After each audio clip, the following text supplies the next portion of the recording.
শাড়ি আছে।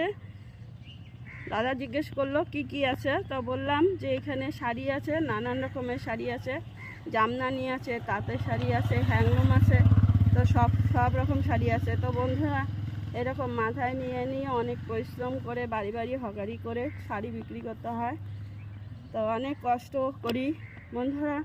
তোমরা